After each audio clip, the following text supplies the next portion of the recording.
Starting a business, I'd say number one is have a high pain threshold. That's it. There's a friend of mine who's got a good saying, which is that starting a company is like eating glass and staring into the abyss. Okay, that's generally what happens, because when you first start a company, there's lots of optimism and things are great, and then so happiness at first is high. Then you encounter all sorts of issues, and happiness will steadily decline, and then you'll go through a whole world of hurt. And then eventually, if you succeed, and in most cases you will not succeed, and Tesla almost didn't succeed, came very close to failure. Then if you succeed, then after a long time you will finally get back to happiness. I think too is you've got to make sure that whatever you're doing is a great product or service. It has to be really great. And I go back to what I was saying earlier, where if you're a new company, I mean, unless it's like some new industry or new market, that if it's an untapped market, then you have more ability to,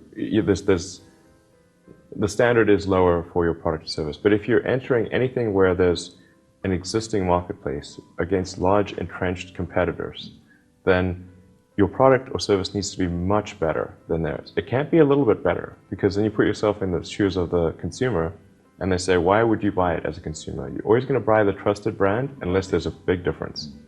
So a lot of times, entrepreneur will come up with something which is only slightly better. And it can't just be slightly better. It's got to be a lot better. Number three, I'd say, is constantly seek criticism. A well thought out critique of whatever you're doing is as valuable as gold. And you should seek that from everyone you can, but particularly your friends.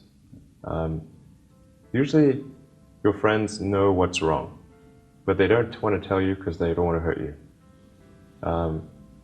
So lift you up, sort of. Yeah. So they'll say, "Oh, I wouldn't encourage my friend, so I'm not going to tell him what I think is wrong with this product." Yeah. It doesn't mean your friends are right, but very often they are right, and you at least want to listen very carefully to what they say, and to everyone. You're looking for, basically, you should take the approach that you're wrong. That you, the entrepreneur, are wrong.